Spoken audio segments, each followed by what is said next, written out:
Hello, good morning, everybody. Welcome. You are at the Graduation Equity Webinar Series. My name is Kefi Anderson. I'm an Assistant Director for Student Engagement and Support.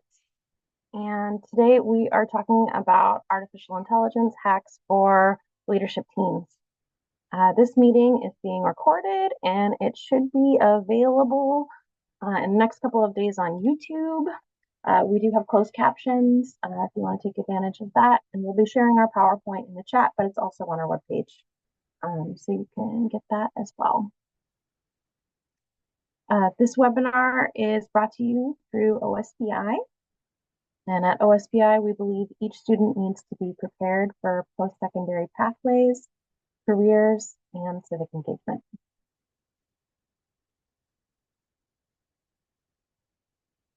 I'd like to share with you this photo from the Squaxin Island canoe journey from this past summer. January is a time where you start to see all the new growth and the spring shoots coming up and opportunities to refresh. I want to invite you all to honor the traditional lands on which each of you are located today. And we have some links on our resource sheet if you want to check where you're at. In my life, I mostly travel around the intersection of the traditional lands of the Squaxin Island, the Coast Salish, the Cowlitz, and the Squally tribes.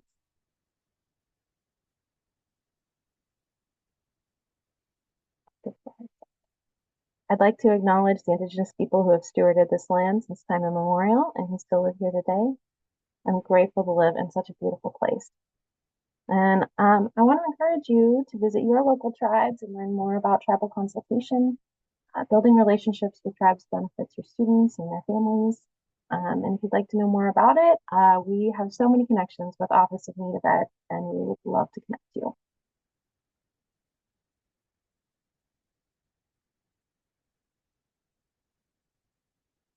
We want to take a moment to acknowledge that AI is an equity issue.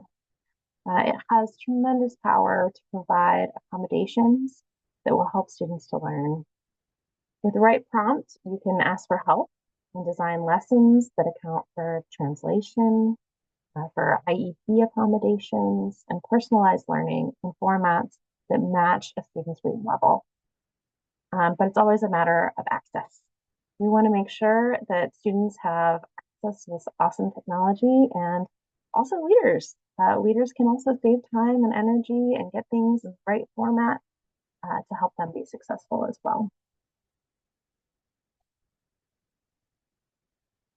Today, we hope to talk through these objectives. We want you to gain awareness of common concerns around AI and how you can address them. We want to show you some ways that AI can support instruction and streamline leadership team activities. We want to share with you a way to learn a system for asking thoughtful prompts. And we'll have some school leaders here that are going to be able to show you how they do it. And we'll have some resources that'll help you get started as well.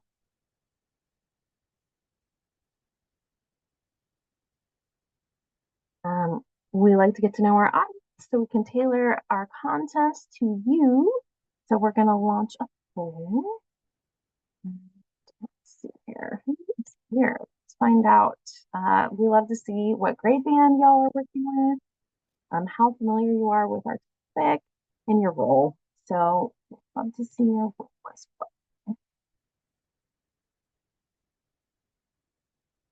And if you do have questions throughout the webinar, we have a Q&A function that we would love for you to use. It helps us track those questions. If you want to put stuff in the chat for conversation purposes, feel free. We'll also be looking at that just to check and make sure everybody's doing okay. It looks like we have quite a few school counselors, school psych, community liaison folks. A good number of administrators are with us in our district office. And we have middle and high school levels, and people feel somewhat, actually, the majority have a somewhat familiarity in this. So that's pretty cool. And if you have not gotten to participate in the pool, that's okay. There will be more opportunities, but I'm going to share this back with you guys so you can see it. we're going to go to our presenters. I brought with me my colleague, Bree Ernest-Street. She's our OSPI Director of Education Technology.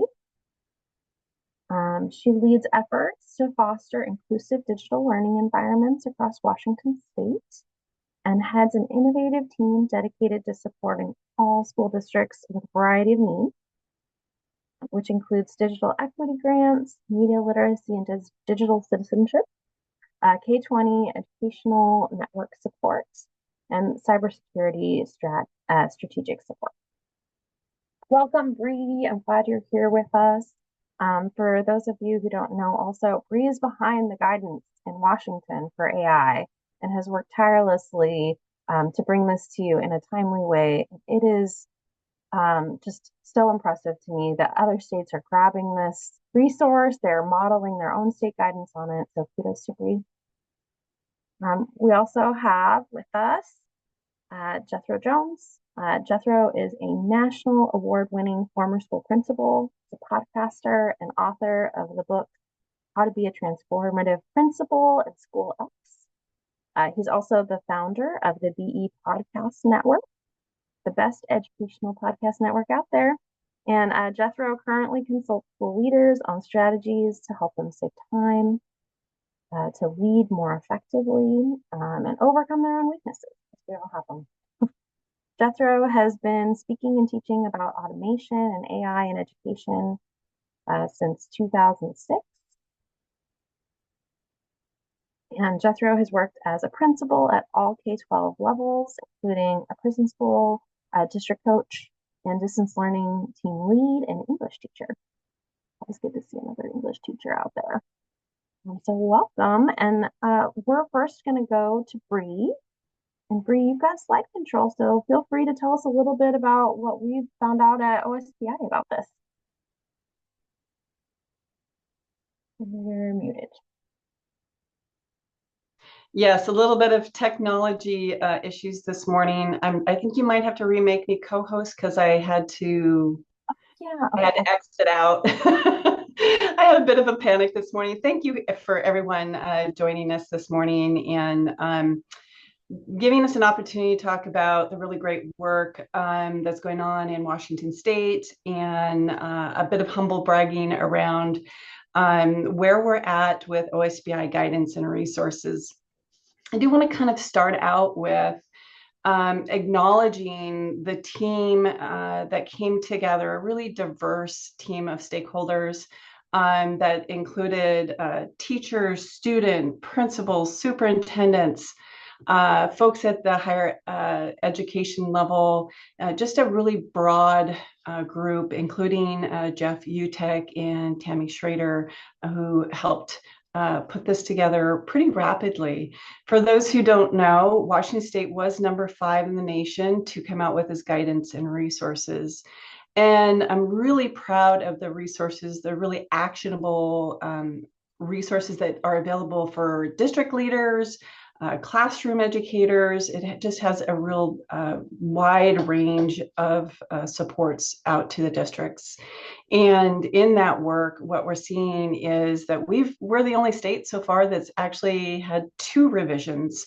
We're really active in trying to make sure as things evolve, we know things are evolving, that it reflects, the guidance and resources reflect how things are evolving.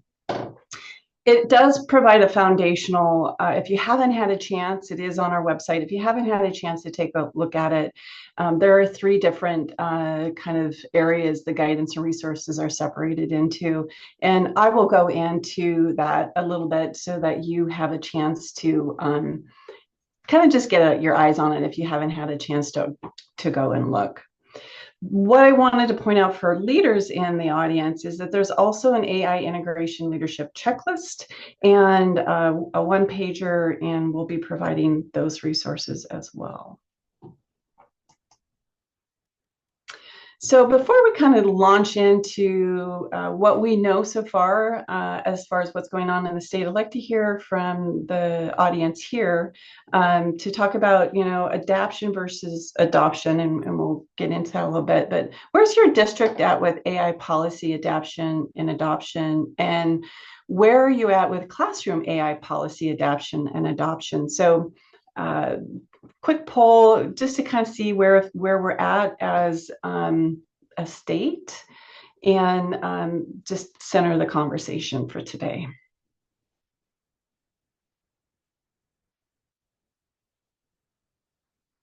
So what I'm seeing right now is there's a high percentage of folks that don't know kind of where you're at, and that's fair. We'll talk a little bit about that.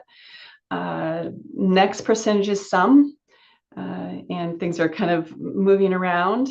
And we have a 1% full implementation. So we are seeing that kind of spectrum of implementation. But for the most part, many of you are not sure, and that kind of tracks with the information that we're gathering.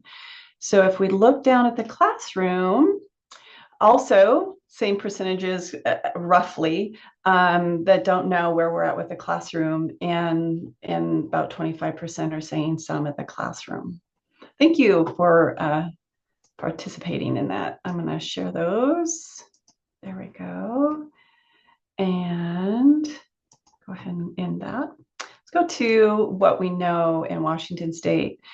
So my department does an annual technology survey, which was revamped kind of during the pandemic for some different questions. And part of the questions that we included was, where are districts at with progress with AI integration?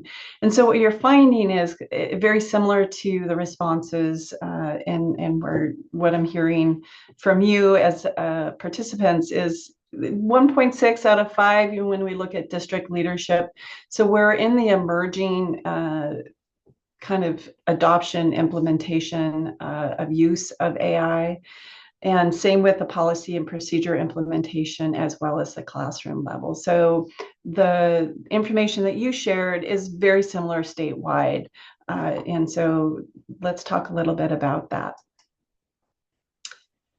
So when we look at policy adaptation or adoption, really what we're saying is there's likely some barriers to policy adaptation or adoption, and really interested to hear from you. What are your largest, if you were going to be looking at your priorities or the things that are kind of barriers in the policy adaptation or adoption within your school district, how would you prioritize these items? Budget, time, knowledge, and concerns about AI.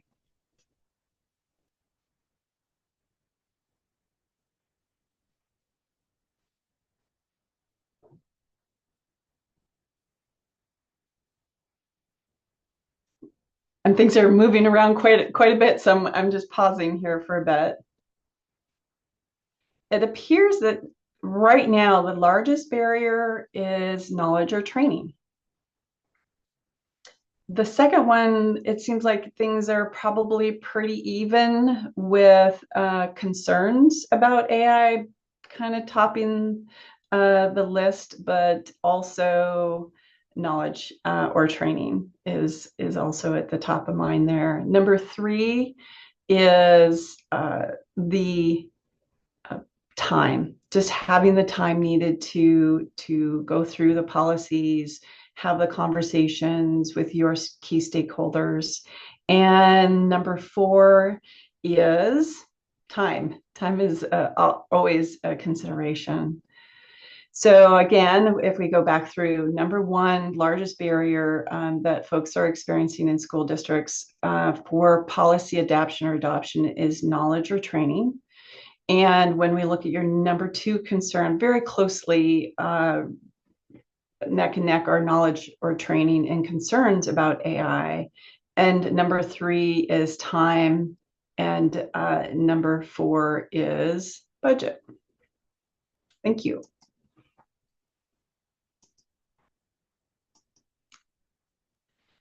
So the conversation is really about why embrace AI rather than ban it.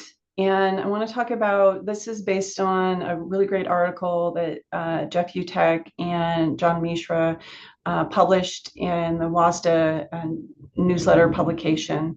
And okay, so who's up on screen? I was like, um, and there's some key factors that I want you to come away with is first, we worked really closely, the whole team, the OSPI team that came together with all the stakeholders to put together a model policy and procedure to support districts with AI specifically around classroom protocols, student code of conduct, and then the student artificial intelligent use pledge to support school districts. And then when we talk about the adoption and adaptation of district current policies and procedures, I just keep reminding folks that what you have essentially foundational are really good policies that need to be revisited and discussed as it relates to this new innovation that's is come into our world. Some of us might remember the days of conversations around calculators and math classrooms and how that was going to change everything, and computers in classrooms and how that was going to change everything. AI is an innovation. It comes with both immense possibilities and also some areas that we need to be mindful of in education. So having those conversations are critical as you look to adapt your policies. Some of you may be looking at adoption, but I would think that the most districts that I've spoke to, it's a matter of adoption. So question is, when you're looking at that and talking with your school board members around AI and the use of AI is, how can we ensure AI adoption promotes equity and inclusivity across all student demographics, which is really critical. And then number two is, in what ways can we support educators in transitioning to AI enhanced curriculum development and personalized learning? And just a quick reminder, AI isn't new. It's not just a brand new thing. I mean, for those of us who remember, Word starting to tell us when words were misspelled with a little red squiggly underline, that was AI at work. That was AI in the early stages of helping us and assisting us in our work environment and in education. And then number three, what vision should we implement to prepare students with both the technical skills and ethical understanding required for our future and for their future? Those are important, really important conversations to be having with your key stakeholders, starting with your school board members.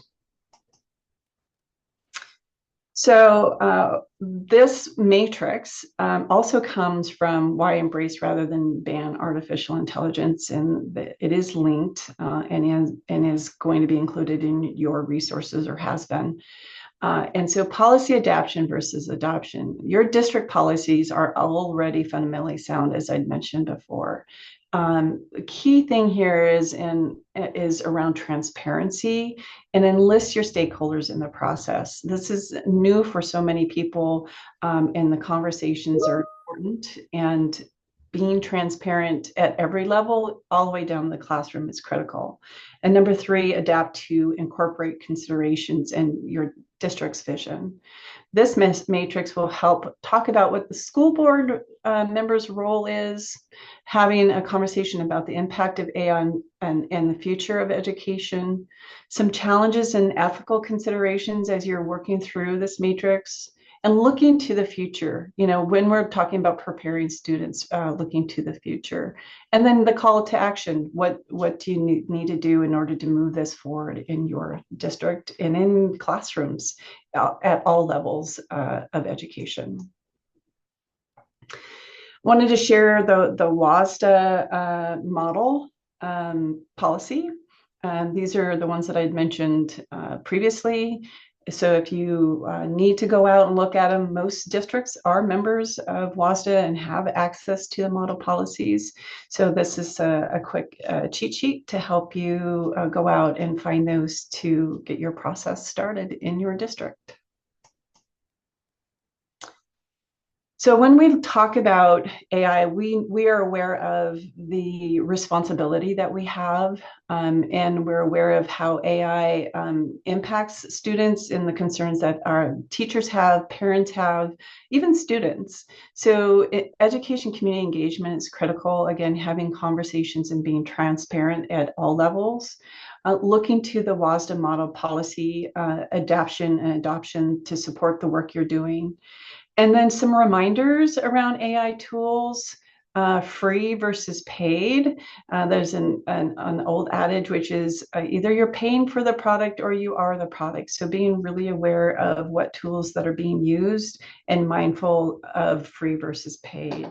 Also making sure that you're not using any sensitive personal identifiable information in any way out on the internet, especially within the AI.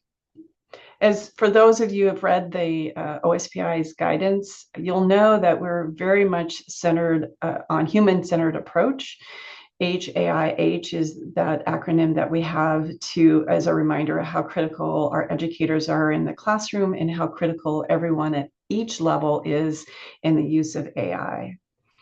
There are some key benefits also that we're really excited about, supporting personalized and inclusive learning and knowing that difference that it can make to support students in their educational journeys. And as you know, a person in your district, learning out loud and modeling, and talking about the use of AI and when you use it and what you learn.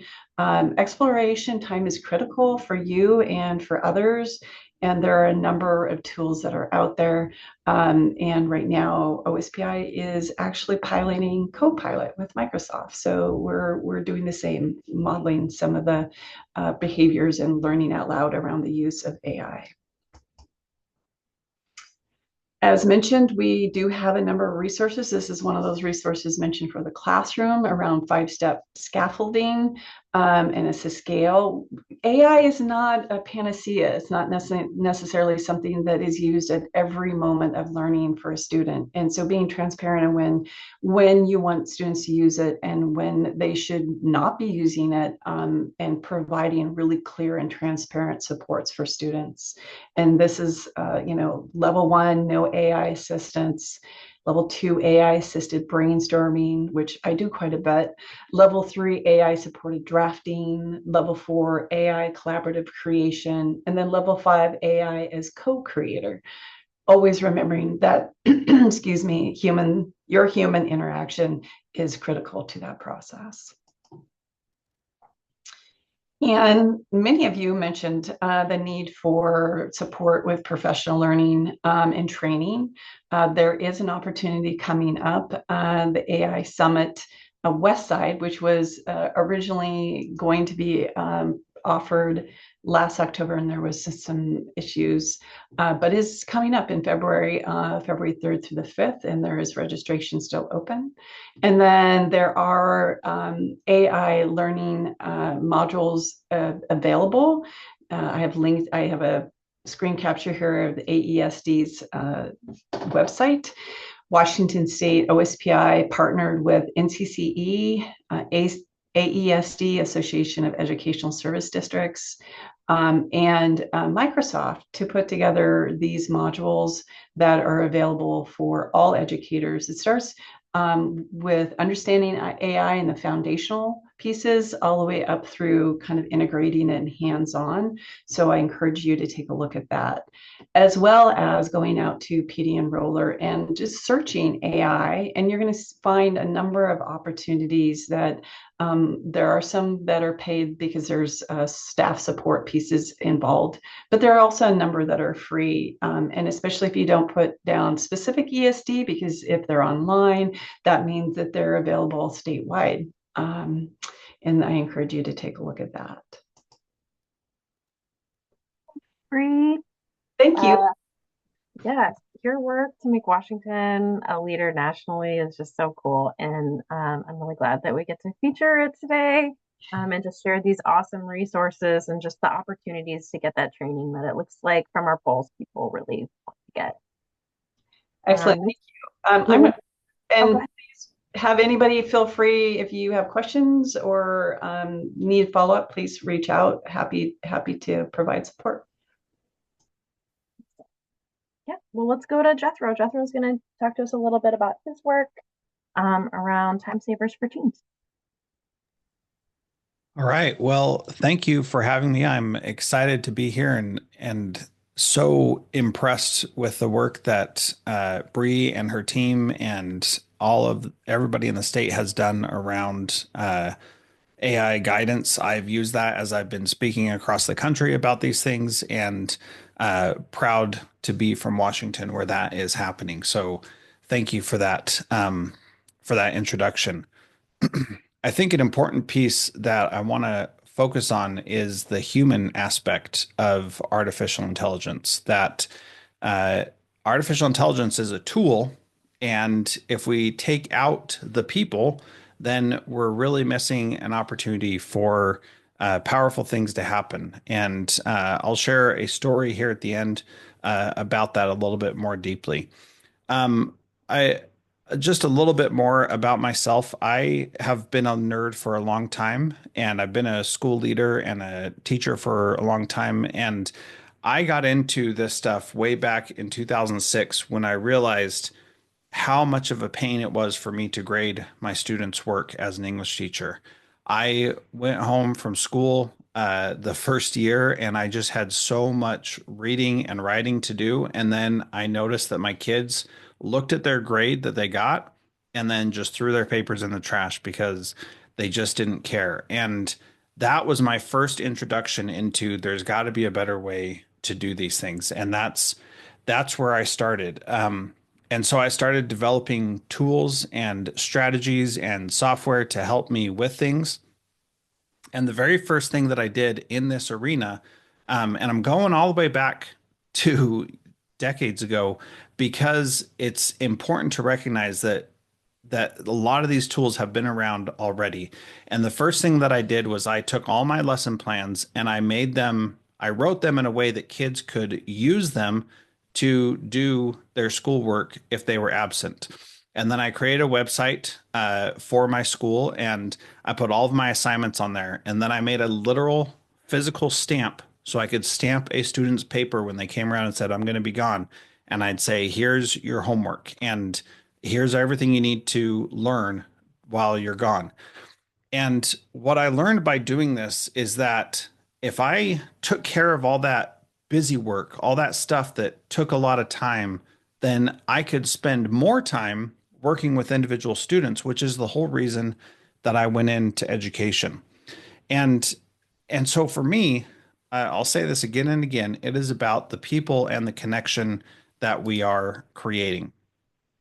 So as a presenter like this, I have a problem. How do I connect with people? And you're all here at this webinar and you have amazing experiences and stories and everything that I would love to know more about and connect with you, but it's exceptionally difficult when your videos aren't on because it's a webinar and we don't have time to interact here. And so what I found was that I wanted a way to connect with the people that I am presenting to. And so I'm going to give you an interaction with AI right now so that you can experience it. And what I'm going to do is talk you through why I'm doing this. The whole point is for me to be able to build a relationship with people who want to have a relationship with me. And so it looks like this. I will put a QR code up in a moment for you to scan and fill out a short form. It'll be your first name, your email address, and two questions about leadership and being a teacher. Then you're going to get a automated response that is informed by your answers and artificial intelligence to create a response to what you said. Then in about an hour, you will get another email that I've already written, that I wrote, that isn't AI generated, that will go to you with a bunch of additional resources from our meeting today. Now, the reason why I do this is that if you get two emails from me today, you might be willing to reply to one of those emails and say, here's something I've been trying, or here's something I've been thinking about, or here's a question that I have. And if you do that, that's going to be a way for us to continue a relationship because it is about people. And to me, that's really important. So I'm going to show this QR code. You're going to have a choice to do that. And you'll know at the bottom of my emails, if it says unsubscribe, then that's coming from my mailing list. And I send those out to a lot of people. I will not be offended if you click the unsubscribe button. That's just the easiest way to make sure that you get the email with all the resources. If it doesn't have the unsubscribe button at the bottom, then that is a personal email coming from me. So let's try this out. Here is the QR code. And if the QR code's not working or it doesn't, it's difficult, then you can click this link that I just put in the chat, and that will take you to that location as well. So I'll give you just a second to do that, to answer that form. And while I'm doing that, I'm going to answer this anonymous question in the chat, which is, can you please explain how you used AI to support students who were absent? Let me give a little clarification. There was not AI invented as we know it today just yet. What I was using was automation, which was automating the boring parts of my life to make it easy for students to access what they needed.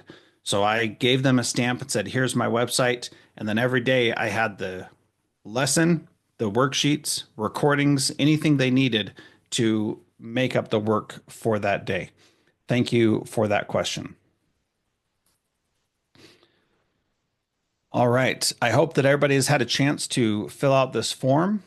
And so I'm going to move on. And I have a poll for you. And the question is, when you think of AI, which emotion do you feel the most? Relieved, inspired, frustrated, or fearful? So this poll is here. You should be able to answer that.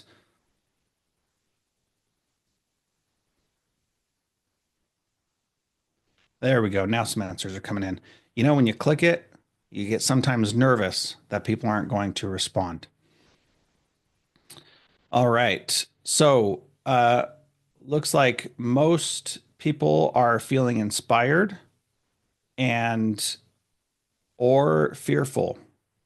How fun. Okay, we've got about half of the people responding, so we'll leave it up for just a couple more seconds. The reality is that we're all going to have emotions around this. Any kind of big change brings emotions, and it's okay for us to feel those emotions, and it's okay to be to feel like, oh, maybe this isn't exactly what I want. It's okay to be nervous about it. The reality is whether, regardless of how we feel, the thing is here. And that's something that we want to make sure that people are aware of as well, that it's here. And so how do we respond to it? When social media came, I think we as educators did not push hard enough for opinions and thoughts about that. And I think a lot of us knew that it was eventually going to be harmful. And with AI, I think that we also need to be heavily involved, which is why I'm so grateful that OSPI is so involved in providing guidance on how to use it and when to use it. I think that's incredibly important. All right, so the results, it looks like the one that has the highest response and most is inspired, which is good. And then the one that has the highest response in least is fearful. So good information. Thank you so much for answering that poll. Again, I want to reemphasize that what we're doing here is about people. That's what really matters. We are in education to educate people. We are not here to teach content or to impart knowledge. We are here to help people learn. That is really important. So that's what our focus needs to be.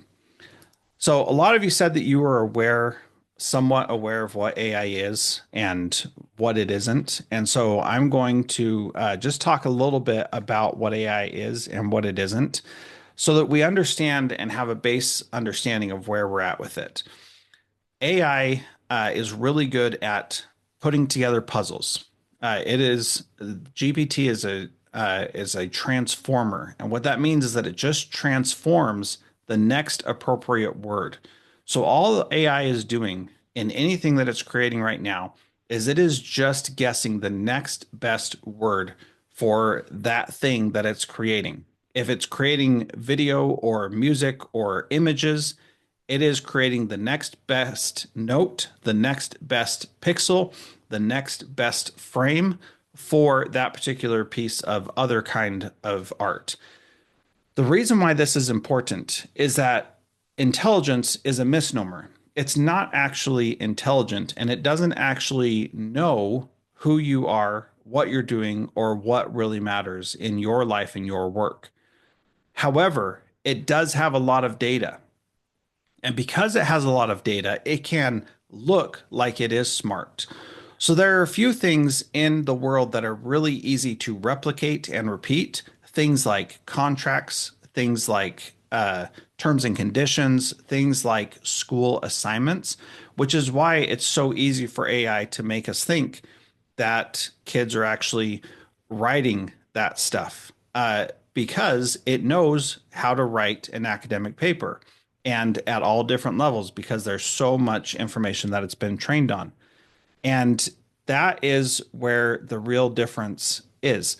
It's just predicting the next best idea. And by predicting the next best word, all it's doing is making a guess. And so you'll notice as you use it that the results that you get are often quite bland and quite general. And there's not a lot of unique or inspiring thought within it. And that's why it is easy to fall into a trap thinking AI can do anything because you can throw any task to it and it will answer it to the best of its ability, even if the answer is completely made up and totally wrong, because it's just putting in the next best word for that sentence, paragraph, book, etc., to make sense. Now, I use the puzzle illustration because it's like putting together an all white puzzle. And if you had a 1,000-piece all white puzzle, you could do it, but it would take you a very long time because most of the time when we build puzzles, we build the edges and then we find specific parts of the picture and we build those as well. What AI can do is it can take all the edges and say, what's the next best piece that fits according to this edge and build from anywhere. That makes it possible for it to put together a puzzle that's all white very easily, but it doesn't show a great picture. So with this idea of the AI putting together this puzzle, what we then are left with is AI just putting together whatever puzzle we tell it to. So if you tell it to put together a 5-paragraph essay, it's going to put it together however it needs to. And if it doesn't have a piece, then it will make up a piece to make something fit. Now, when ChatGPT first came out, it could put together a puzzle piece that was probably like 100 to 200 pieces. And then it's consistently been upgraded, and now it can work on a puzzle that is probably 10,000 pieces. So it's much larger in its scope of what it can remember and focus on and understand. So you, however, are an expert in something. And I want to share this quote from Ethan Mollick, who is out of the University of Pennsylvania, and he does a lot of work around understanding AI and its impact on society. And I love this quote, so I'm going to read it to you. Knowing when to use AI turns out to be a form of wisdom, not just technical knowledge. Like most wisdom, it's somewhat paradoxical. AI is often most useful where we're already expert enough to spot its mistakes, yet least helpful in the deep work that made us experts in the first place. So you, as a professional educator who understands what's going on, you can see where it is making mistakes. You can see where it's not living up to the potential. It's not actually being intelligent. But it's not very good at doing the deep work that you're already really good at. It works best, continuing quoting Ethan, it works best for tasks when we could do ourselves, but shouldn't waste time on, yet can actively harm our learning when we use it to skip necessary struggles. In education, we know all about productive struggle and why that is important for us to learn. However, AI can short circuit that and bypass that. And what we don't want to do is use AI for skipping that necessary struggle. What we do want to do is use it to automate and accelerate the things that we already know. So when it does make a mistake, we can identify it and fix it much sooner and much easier. So when we use AI, we need to use it to solve real problems. I shared an example earlier about solving a real connection problem with the audience that I'm speaking to. There are almost 200 people here, and I want to have a personal relationship with each one of you. AI makes it possible for us to communicate in mass, but it makes it difficult for that personal communication to really become about each one of us connecting individually. So we're going to talk about three things here, how it will solve real problems. First, we're going to talk about some data stuff. Second, we're going to talk about some communication pieces. And third, we're going to talk about elevating voice. So starting with solving real problems, I'm going to switch my screen here to share my desktop. And I'm going to show you a couple of examples. And you should be seeing my desktop. This is my website that you're going to get a link to a little bit later today, jethro.site/OSPI. And I'll put that in the chat so that you can play with these things as well. And so there are a bunch of different prompts on here that I worked on creating about all kinds of different things. And these are, I do not suggest that you go in and just copy these word for word. So let's say that you want to do something around classroom management. We'll come in here and there generate questions for getting to know you activity for a high school English class. These are designed to be things to get you thinking about different ways that you could interact with AI. This is one of those things where you have the wisdom and the experience to know if AI is making a bad question to get to know you with high school students. And so you can put something like this in and then use your expertise to filter through these suggestions and make them that much better and meaningful for you. So there's a whole bunch of stuff here. There's plenty of ideas and rabbit holes that you can go down. But we're going to focus down here on solving real problems. And so one of the things that we want to do is when it comes to data, I didn't include an example because that's something that you need to decide which platform you trust and you use to utilize that. These three examples specifically are using School AI, which is a tool that I personally use that I like a lot. And what I like about it is that they're being very serious about data privacy and making sure that your student information is not going into training additional models and that it is protected. And here's the other thing is you will see with the examples here is that they do not try to make it so that the AI is answering kids' question or is doing kids' work for them. The way they have it set up is that the AI is a thought partner and a helper for them. And I think that's a really valuable approach because it's easy if you turn a kid loose on any AI tool for them to go and say, all right, do this for me and make it happen. So the first one that we want to look at is this student discipline in Kodiak, where I used to be a principal. So I'm going to put my name in here. And what I've already fed the AI is the student handbook in Kodiak, Alaska, at the middle school that I was at. So it already has that information and it can already know what it is that we're talking about. And so I can ask it questions in here. Now, of course, the thing you always got to worry about with live demos is this going to work? Thank thankfully, it looks like it is. So I want to know, what is the consequence for students who vape at school?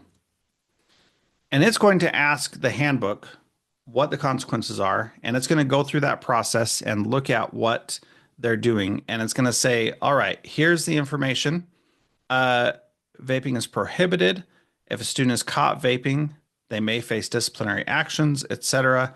And then it says, go check out this resource. And then it gives me the, oh, of course, there it is. It's missing. Isn't that fun?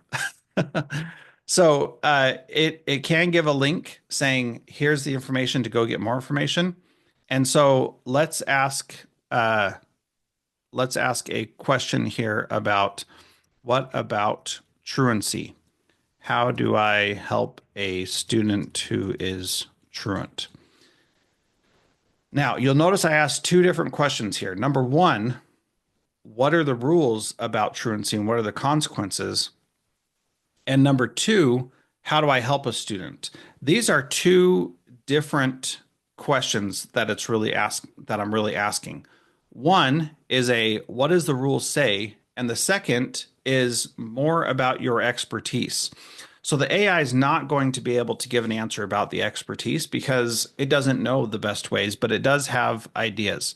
So its suggestions are, understand their challenges, talk to them to see if there are underlying issues like family problems or academic struggles, communicate, keep lines of communication open and not judgmental to encourage them to share any of their concerns, and involve parents or guardians and work together to find solutions that support the student's attendance.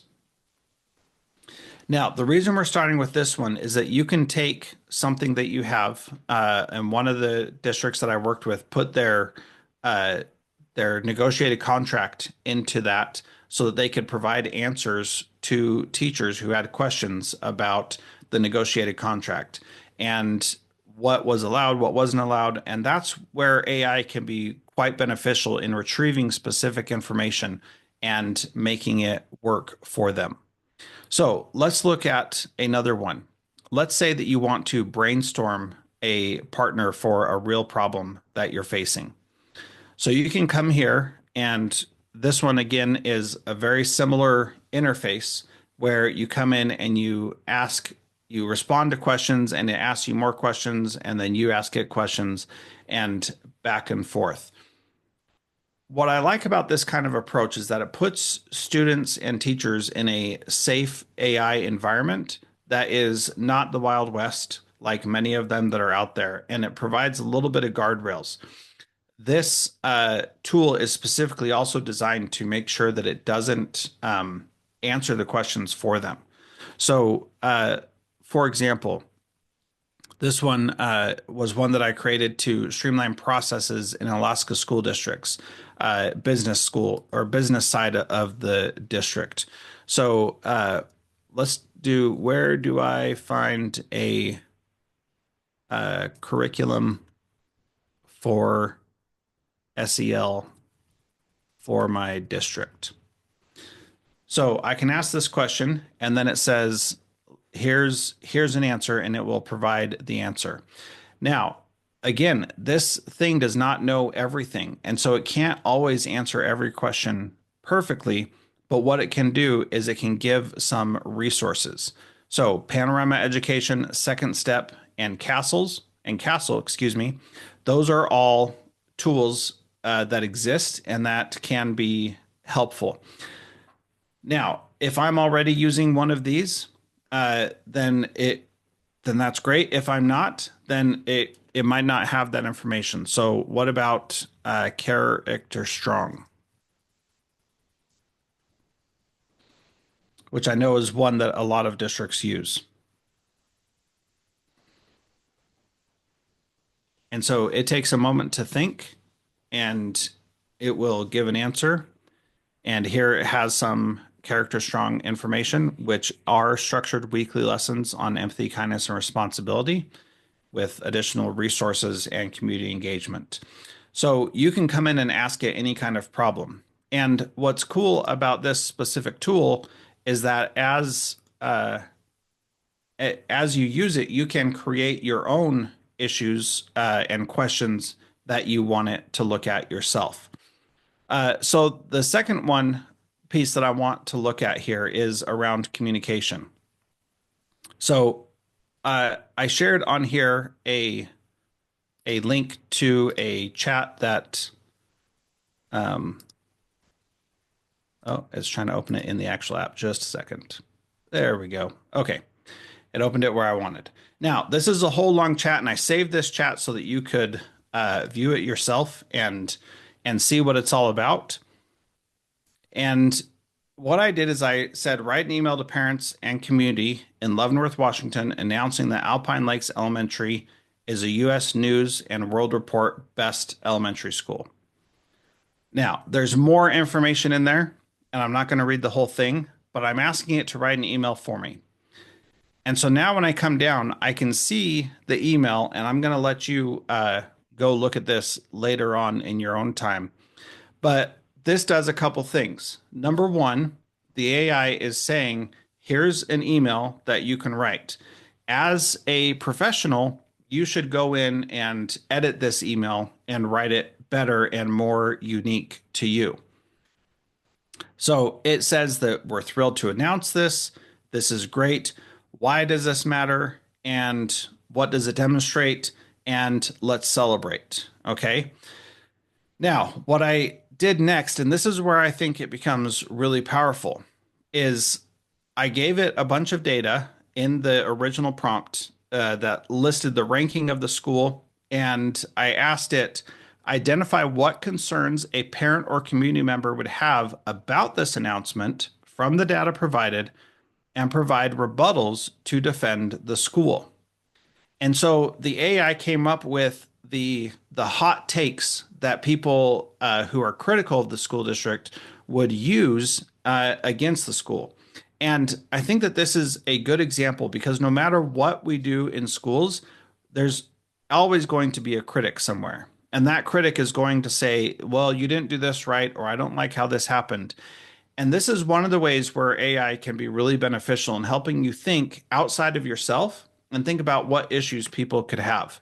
And so it took the data, and I'm going to read you the concerns. And again, you can go deeper into all of this stuff later on. So the first concern is the teachers or the school's student teacher ratio, 16 students to one teacher, is higher than the district average. Does this impact the quality of instruction? Concern number two, the school is only ranked 157 in the state. Shouldn't we be ranked higher? Now, this survey looked at over 1,100 schools, so 157 is in the top 15%. But when you look at that, you think 157th, that's not that great, even though it does get a designation as best. The third concern, why did the school perform better in math than reading, and why is reading proficiency slightly below the district average? Concern number four, why is nearly half the student population economically disadvantaged, and does this affect school resources or student outcomes? Concern number five, the school's minority enrollment is 35%. How does the school ensure equity and inclusion for all students? And the sixth concern, what does this ranking mean for the future? Will there be changes or added pressure on students? So those are the six concerns that it came up with. So I thought, well, I think there's one more. Another concern is that if 64% of the students are proficient, that means 36% of the students are not proficient. Why are so many kids not proficient, and what is to be done about it? And so it took my concern and wrote a rebuttal and said, here are some things that you could do. Personalized interventions, progress monitoring, inclusive teaching practices, and family engagement. Now, those may be things that I'm already doing at my school if I'm asking this, and so I can include that information as I do it.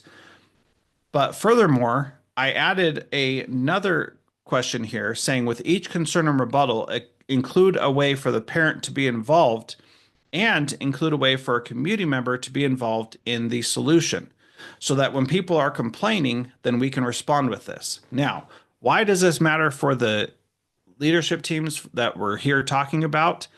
Because when you go through these processes, you in the school as a leadership team are making all these decisions and thinking that this is what you're doing is a great idea. And it probably is. But you're probably not thinking about the people who are going to be critical of it and have different ideas about how this stuff will actually work. And so now I have the concern, the rebuttal, how parents can be involved, and how community members can be involved for all of these. And again, you can go through and read all these, and I'm not going to go through all of them. So the next step that I did is I said, all right, now include concerns that teachers might have who work there based on the information provided. We all know that within our schools, some teachers are not happy with how things are going, and they're going to have concerns as well. And so this provides the teacher concerns and the ways that teachers can be involved. So again, student teacher ratio is higher at our school than other schools. Why is that? We need to hire more staff. That is a common concern from teachers. The rest of these go through. All of these responses are very vanilla and very, very gaslighty, it feels like. So I wrote, this all sounds like gaslighting. Make it more real and raw. The school is not perfect, don't make it seem like it is. We need to have real conversations about instruction. And so then it goes through and it gives a different tone, which is, you're right. Our teacher student ratio is higher. We need to do something about that, or we need to find ways to do something different. And it goes through a bunch of different things, again, giving the teacher response. Now I asked it to do a search on Alpine Lake specifically, and then do a refined response based on what it could learn about that specific school from a simple web search. This adjusted the answers a little bit, but did not make a huge change. And so we go through all of that. And then after I did all that, I said, you know what? Let's take one of these schools, Challenge Elementary, which is ranked number 2 in the state. And they have 100% of students who are proficient at math, and 96% are proficient at reading. So I looked at this other school and I asked it the same questions and I gave it the same information. And it did the same process with this different school. Now, here's the thing. Remember, this is just putting in the next best word. So it's all its own thing. The key to remember is that you have expertise, and your expertise needs to be recognized, and you need to remember that you know better than the AI does. So all of that to say, go through this, look through what it looks like when someone's interacting with it so you can see the whole process, and there's a lot of information. So I will stop sharing this, and if Kefi, you can share your presentation again, then we'll continue on. I mentioned before that this is about people, and it really is. And the last piece that I want to talk about is elevating voice. And this is a picture of my daughter, Katya. Katya was born with Down syndrome. She's my oldest child, and she wanted to write a letter to people telling her what's going on in her life. Now, the challenge that she faces is that she's not very articulate because she has Down syndrome and she's not very good at communicating. And this is where AI has real power in elevating her voice. So I'm going to read her note that she wanted to send out here.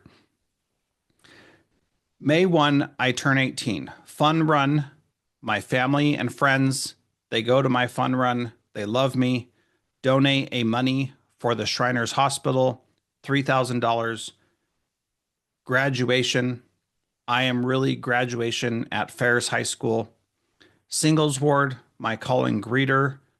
Go to family home evening, to institute. Speaking at Gonzaga.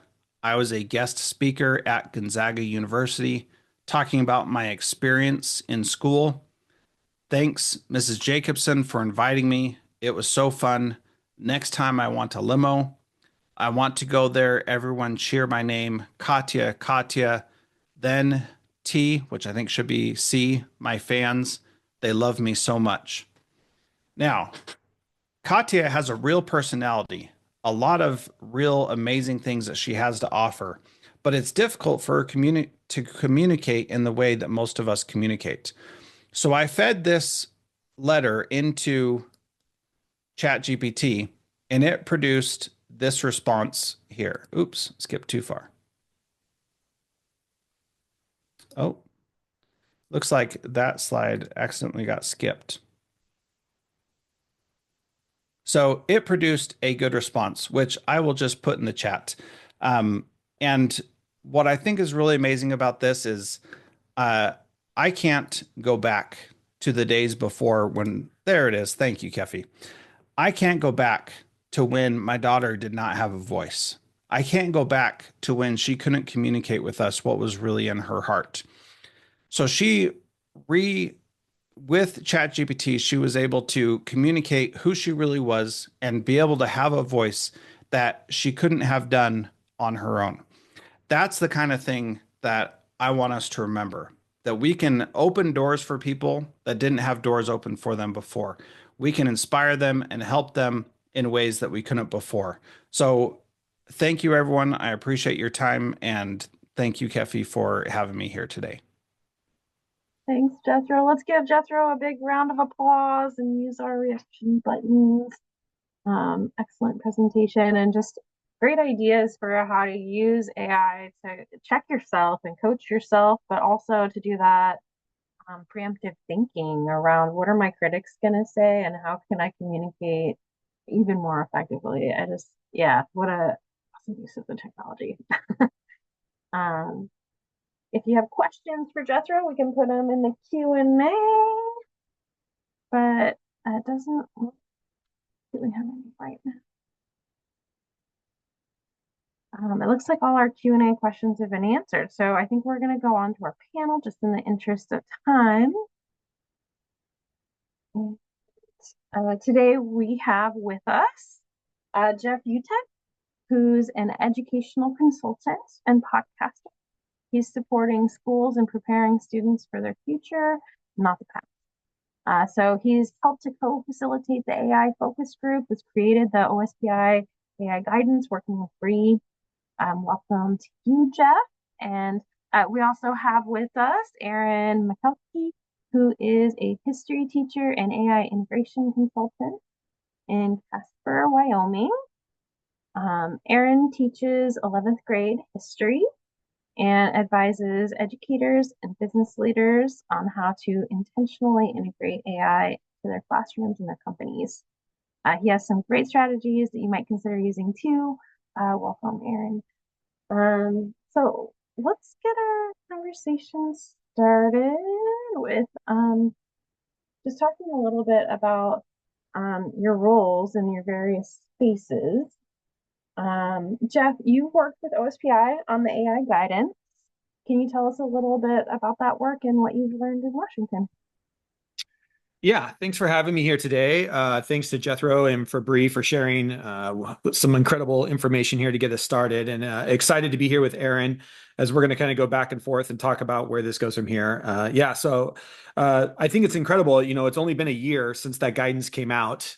We dropped the guidance, the first round of guidance here in the state of Washington came out around January 15th or something like that. And at that time, as Bree mentioned, we were the 5th state to come out with guidance. Today, we are only at 25 states here in the United States that have guidance. And the guidance that Washington State put out, as Bree mentioned, has been updated twice and is still held to this day to be one of the top guidances put out by a state, to the point where Erin is in Wyoming, and Wyoming has come out with guidance and used Washington State's guidance for their own. I'm currently working in 7 other states that are using Washington State's guidance, including 3 other countries. And I mention all that just because I know most of the people here in our chat today and on the webinar are from Washington State, and you should be very proud of the work that OSPI is doing and we are doing here in the state of Washington to lead the way. As somebody who's already worked with over 70 school districts here in our home state, as well as districts around the world, we're doing incredible work in this state and know that people are looking to us for leadership in this area. So it's been an honor to be here. I've talked to many of the school districts that are here. I was able to keynote the school board conference this year around AI. I've spent over 15 hours with our superintendents through the WASA organization here in the state of Washington. So we're doing incredible work in the state, and I just want everybody to be very proud of the work that's happening. Awesome. Thanks, Jeff. Aaron, you've worked with Jethro in his work. Can you talk a little bit about how you're using AI? Tell us a little bit about your role, too. Yeah, so nowhere near the accolades or prestige of everybody else in here today. I'm just the guy that's going to go down the hall and teach history here at the end of my lunch break. Um, but I have to give Washington credit because when my state came out with AI guidelines about 6 months after Washington's, now that I've read them both, I realize how much Wyoming just straight up copied and pasted from Washington's. Which is when you're one of the first to do it, that's what everybody does because these didn't exist a year and a half ago. But I just am a history teacher who came into the classroom right around the time that Google and Wikipedia and laptops came into the classroom, and I realized I had to change how I taught, and memorizing facts was not going to be the end all be all, or I would be worthless. And so I've tried to do the same thing around AI. And the way I learned is I did all my own assignments for a semester in the spring of 2023. If I assigned it to my students, they wrote a paper, I did it, but I only used ChatGPT.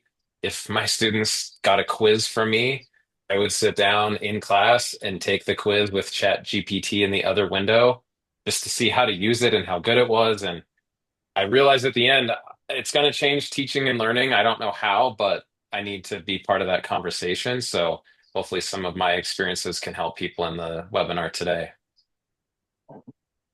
Yeah, well, let's talk a little bit about this. Jeff, you've been working with teams. Can you talk about what that work looks like when you're coaching them and some of the barriers that they face and the guidance that you're providing for them? Yeah, so I think it came out. It was great that Bree had us do that poll here, and it shows that there's a knowledge gap, and that's to be. Of course, there's a knowledge gap. That's what we're trying to do with these webinars. That's the work that I do is come in and support districts around just what is AI? How do we start moving forward as we come into 2025? And the thing that Aaron and I really want to focus in on is as we come into 2025, this is year 3 of where generative AI has been out. There are 2 things I think that every district right now needs to be focused on. The word of the year, and I put this over in the chat. The word of the year this year is transparency. How are we as school leaders, and school leaders being everybody within the school system, are being transparent about our use of AI? We can't hide this. We have to understand that we lead through transparency. On the other side of that, we need to start having transparency conversations with students. And we know that students are going to use AI. We want students leveraging AI. But the word is how are you transparent in your use of AI? That starts with the number one things that schools and districts need to do is adopt an AI matrix. Bree shared the one out of OSPI guidelines. Some of our school districts here in the state of Washington, I will shout out to Kelso School District. I know there's a couple of them here today. They adopted the one straight out of OSPI to use at the district level for all schools, all teachers. When we adopt an AI matrix, you then empower teachers. The matrix is for teachers. It's not for students, because you empower teachers to say, today on this assignment, you can use AI at level 3. Today on this assignment, you can use AI at a level 5. Today on this assignment, you can use AI at a level 1, which means no AI is used. And it allows us to be transparent and set expectations around the tool being generative AI. What I love is that Aaron is already doing this, and I want Aaron to explain what this looks like in the classroom. Go for it. Yeah, thank you, Jeff. So I realized in September when I had a substitute teacher, I posted some assignments for my students. I failed to put the AI use guidelines, which level they could use AI. And the only message I got when I was gone for 3 days was from a student saying, "What level of AI are these assignments? You forgot to post it on there." And really the big takeaway was actually, oh, kids actually read instructions. It wasn't anything to do with AI. But it also showed me that they wanted that. They didn't just go, oh, hey, look, he didn't tell us, so we can use AI on level 4 or 5. And I put that in my syllabus and the top of every single assignment. This is, level 1, no AI will be used, or this is level 5, you can use AI to create things. And what students start to learn is, what can AI do? Where does it fall short? And what's my role in this collaboration? Because that's really what it is. Like Jethro talked about, knowing when to use it versus not. Okay, I'm going to use it on this, but what does it do? And what do I do with that? And I paste those at the top of every assignment in my Google Classroom, is what level of AI integration. And what's fun is you can even give kids an option and say, you can do it either of these ways. Just tell me which one you did and show me, and be transparent around that. Yeah, and related to that, Aaron, I mean, like when you're grading those papers, what does that look like? Well, it depends what you're trying to get out of the students. I'll share one of my favorite ways that I've done writing with AI. I actually gave my students an AI generated essay on their reading and their topic. They did not use AI at all, so it's level 1, but they had to go back and edit the C- level chat GPT essay. 50% of it had to be changed or added to. And then I made them look at my prompt chat that I was saying, hey, chat GPT, do this. It would create an output, and they had to give me feedback on my prompting, because we all know students are using it and no one's teaching them, here's what you could add into a prompt to make it more specific, or here's a way to humanize the text or get it on your own reading level. So they didn't actually use any AI. They were just in a Google Doc or a Word file, but they were working with AI generated output and then looking at my AI use to give me feedback on how to get better. So it was actually a level 1 assignment, but everything they did was working with AI without needing to get on to ChatGPT or Microsoft Copilot. Um, Another one that I'm big on is, instead of citing the AI tool, so let's say they asked Microsoft Copilot for some names and dates in history class, my students do an AI use disclaimer. What tools did you use and what purpose? And then they share a link to those chats that I can go in and see, what did the students say? What did the AI tool output? And you can use that as a way to see into their thought process and evaluate their approach to the project, not just in the final product that they put in the document. What I love about what Aaron is sharing too is exactly what Aaron is setting up in his high school classroom is what we're hearing at the university level, whether that's community college or university. Over in the chat, I just shared a link to our podcast where over the last year, we interviewed over 40 professors from different universities across the United States. And this idea of transparency that Aaron is talking about in his classroom is exactly what is starting to be expected at the university level. And so we want to get these students prepared that if they decide to go on to university, when I say university, I'm talking everything from a tech school to community college to a 4-year university. This idea of transparency. We know you're going to use AI, but be transparent in the tools that you used. Be transparent in the prompts that you use. In some cases, we talked to university professors who, for example, there was a university professor out of a university in Oklahoma where she allows her students, this is English 101, she allows her students to use up to 40% of AI on their rough draft, as long as they are transparent by highlighting it using the little highlighter pen that comes in Word or in Google Docs. And they had to highlight the 40% that was created by AI. By the time they got to their final copy, they were allowed to use up to 15% AI as long as they highlighted the 15% that was created by AI. However, if they had 15% of AI used in their final copy, they also had to include the prompt that they gave the AI that got them the 15%. Because if you're going to include something in your final copy, as an educator, as somebody who is assessing knowledge, I can actually usually find out more about what that student knows or is thinking in the prompt they created, not the product that the AI created. So the learning happens in the prompt process.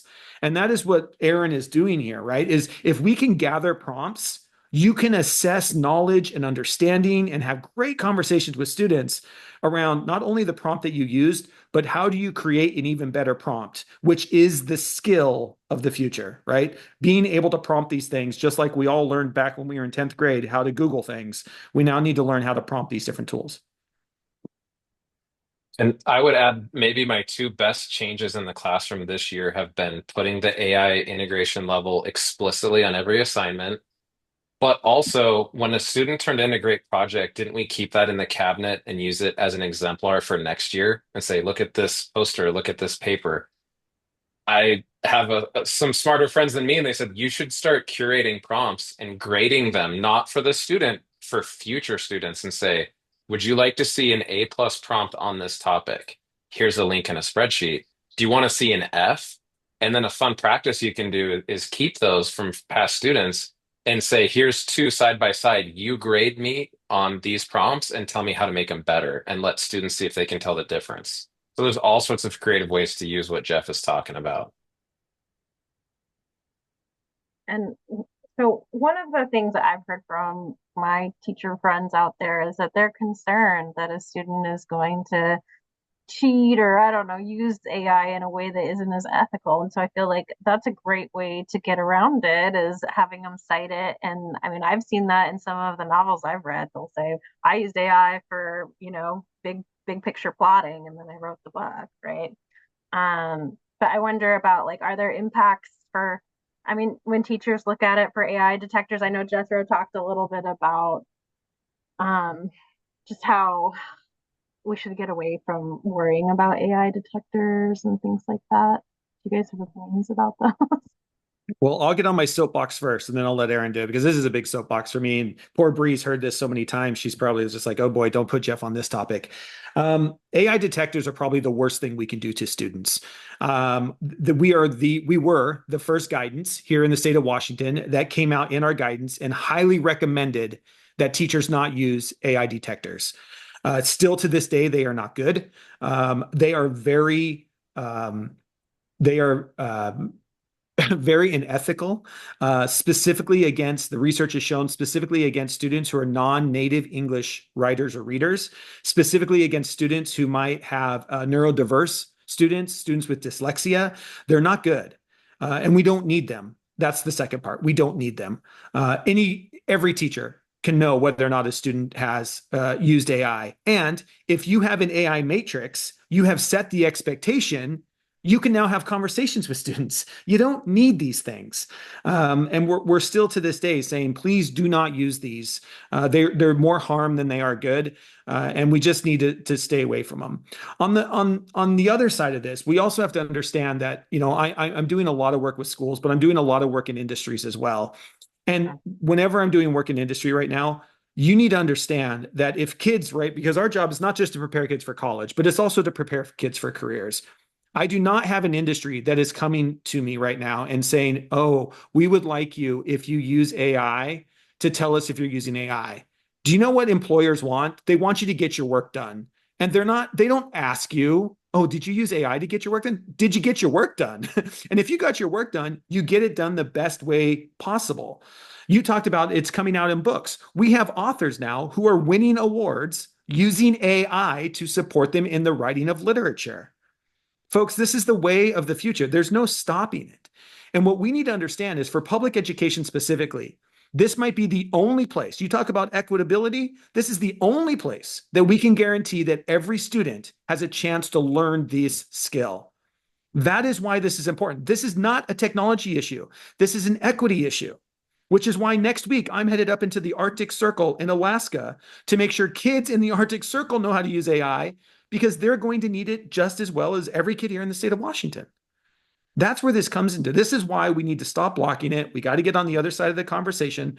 Otherwise, it's going to be 15 years from now, and we're going to be like social media, and we're going to blame the phone, and it's not the phone's fault. But that's a different equity issue for a different day. Yeah, that was very well spoken. We could hear you go up an octave when we brought up the topic of AI detection, Jeff.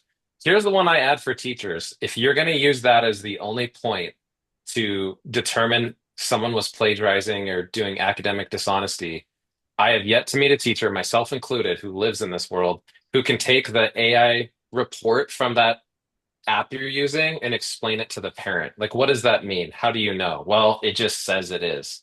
Is that a good enough reason to give them a zero? I have a student in the class that I just walked out of that I watch write in my room every day. 100% of his work comes back as flagged as AI generated because of the way that he writes. It's just a high level. He uses really complex sentence structure and high level syntax, and it gets flagged as AI every time. And so if you haven't had kids, you can even do an experiment. Have one of your English second language learners write a paper in front of you and run an AI report. And it'll come back with at least snippets saying it's AI generated. So if teachers feel like they can use that one point of failure as enough to flunk a kid from a class, good luck when that parent gets a lawyer, because I don't know how to explain that stuff. It's a data point. It can inform you, but I don't know anyone who would use that as the sole reason to determine a student cheated. And integrate AI in a different way, and then you don't have to chase it. You can just be transparent about it. Yeah. And we already have our first lawsuit in Massachusetts. Parents have sued a school district for using AI when a student didn't do it. Paula says over in the chat, will they be able to use AI in state assessments?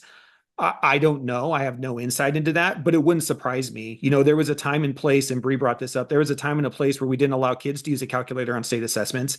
And now on state assessments, depending on the question, kids have access to a calculator.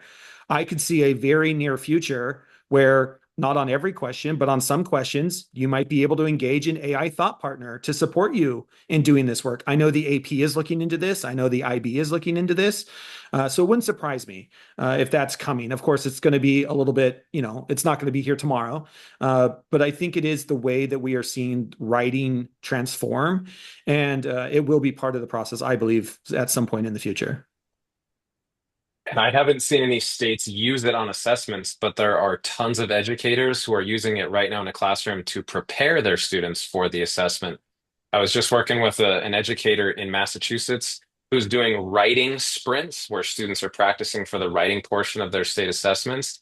And then the student is using an AI tool to get their own feedback in real time so they don't have to wait for the teacher to turn it back in. Yeah, it can be a really powerful tool that way. And I know for myself, even when I'm writing an email that's hard to write, it's like, oh, it's such an awkward email. I'm going to put down my bullet points, and you can use it as a writing coach for like, here's a better way to say that. and just thinking through those options. I know as a teacher, I was thinking about all of the uses for lesson planning and just getting those accommodations met. So thinking about how can I make this a group project? How can I get more student voice into it? How can I get accommodations for my ADHD learners and my English learners and things like that. I mean, there's so many ways to just layer on supports over time and to do it a little bit more seamlessly. And yeah, it can be really general, but I think like master teachers know how to layer on their own knowledge into that and put in more of that content that is going to make it really rich. I have one last question for you all. So staff are kind of reluctant to use AI sometimes. I know in the chat we saw someone was like, we're worried about environmental factors. How are you addressing that reluctance to use it and with other teachers and with the folks that y'all are working with? Well, I can go first. I think, well, there's two things to it. You can be reluctant to use it yourself. The problem is you didn't pick a profession that's about you. My tagline is, I prepare that our job in public education or in education is to prepare students for their future, not our past. I really don't care what you think about AI. It's not about you. It's about them. And for better or for worse, the genie's out of the bottle and nobody's putting it back in. And our job in education is to prepare them for that future. And that future also means environmental impacts. Yes, every time that a student creates an image, it takes enough electricity to run a cell phone for a day. And kids don't know that. I go into high school, I go into libraries around this nation where kids are just making funny images all day, not understanding the environmental impact. That is something that we need to talk about. There is an environmental impact. And if we're not talking to students about it, the generation that's going to have to figure this out, what are we going to do? So yes, and again, our OSPI guidance talks about this. Like, we've done an incredible job in this state about looking at all of these things. It was in one of our updates that we did because we had so many great people on the panel who were passionate about these things. So that's number one. Number two, you've got to find out who your AI scouts are in your school. Here in 2025, we are getting to a place, and Jethro and Bree both mentioned this. There are paid products and there are free products. The free products can only get you so far. We are getting to a point where we're going to have to start paying for this stuff, especially in schools, especially if we want privacy. But really, what school districts need to be doing now in schools is you've got to figure out who your AI scouts are. Who are your early adopters that are going to go out and play with these tools? And you know what? You might have to pay the $20 a month for ChatGPT and the $20 a month for Claude and the $20 a month for this one and that one to figure out where do we go and what is the place that we want, that we want our students to have. So you need your AI scouts. Not everybody has to be a front runner in AI right now, but every school needs to have a couple of AI scouts who have the opportunity to go out to play with these different tools, to play with their students. I can only imagine Aaron in his school is probably an AI scout who's going into the staff room at lunch saying, hey, I did this today. I did that today. Here's some way that I'm using it with my kids. Oh, I started putting the level of AI kids can use and they love it, right? Because when you hold kids to high expectations, they usually meet them. Shocker. It's just, we need those people. And so in your school, if you're listening to this, who are your AI scouts? And make sure that you give them the opportunity to go do the work that they need to do to support your school, your district, and your community. Yeah, and Aaron, before you chime in, I saw a thing in the chat that I think that we should probably address. And we're almost out of time. So it says we had a student complete 5 credits in 1 month by cheating and using AI. It definitely is not fair for everyone. I mean, is that something? I mean, is that a built into the assignment, a built into the way that we provide credits? Is that the solution? Yeah, I'll answer that. So I had a student show up to my class earlier this week with augmented reality glasses that you could talk to AI through the glasses. And I'm on TikTok. My wife made me do it, and the video's kind of going crazy, and everyone has lots of opinions. But here's one. He used it to do a science packet that was printed out on paper, just random facts. If you want to demonize the kid or the school or the policy, one of the questions we have to have is, should we still be giving packets that kids take home? If you don't want them to use AI, and if you didn't put on the assignment what level of AI integration is allowed, maybe we should look at what we're giving the kids instead of what the kids are doing. My other thought with the banning it is you can ban things in your classroom, kind of. You can't ban it when they go home. And I've learned people go to TikTok and YouTube and other websites to learn how to use this stuff, in part because we're not teaching it. And if they're not getting it from us, it's from some, TikTok account of a college student in a dorm room who's teaching them how to cheat instead of their teacher teaching them how to use it with them, not instead of them. Thank you to our panel today. Awesome information. And I want to encourage people to follow up with y'all just to get more information. And as you have questions, Jeff and Aaron and Jethro are all amazing resources, as well as Bree. So please get in touch. And we hope that our conversation today is something that goes beyond this webinar. We want you to talk to your leadership about it. We want you to talk to your PLC about what does it look like for us to change our assignments. And we also hope that you talk to students about it and start thinking about what do students use it for and having that discussion. We have a couple of resources to share. We have a funding document. I don't know that we have specific things for AI, but we do have funding available for technology. We have our Engage newsletter that has articles from our presenters and resources to share from this month, as well as our care package that has leadership team activities if you want to delve into this a little bit deeper. OSPI has an AI page There's waOSPI guidance if you'd like to check that out. Jethro has his site and Aaron has his. So get students facing AI content for teachers. So if you want to share something with teachers that's concrete that they can start to look at, that's another great page. And of course, you can connect with us at OSPI as well. Bree, you had a couple of resources. Did you want to briefly talk about these? Let me see if I can make sure I have those up. So I wanted to share with folks the specific resources that we have available to, I'm going to use your links because I have lost. So the OSPI guidance. So if you go out to the OSPI guidance, and let me see, do I have permissions to do that? I can pull it up here. Okay, I'm like, I'm not sure I have permissions.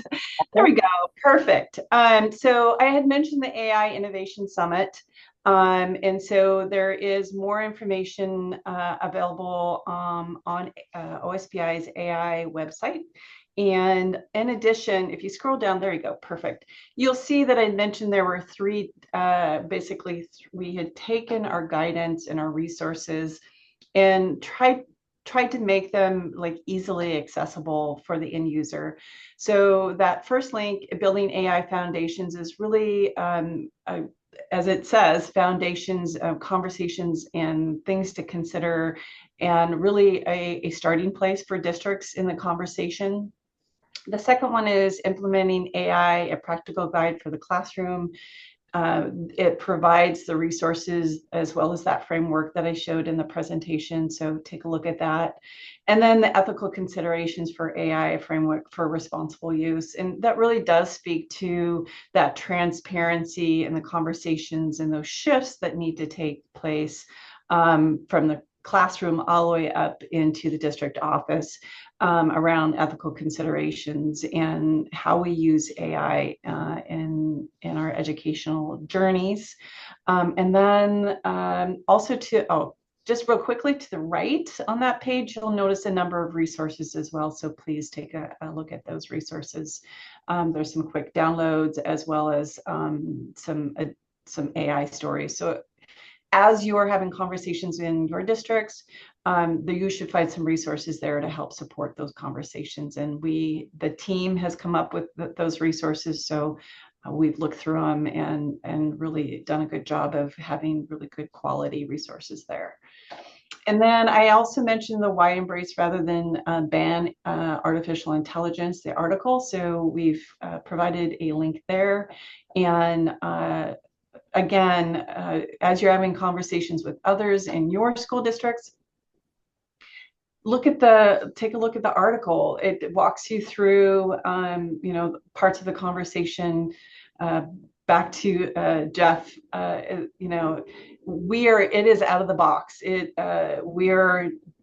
AI is here, and how do we now incorporate it and really look at our policies and procedures and have these really meaningful, transparent conversations with all our key stakeholders. So please take a look at that article.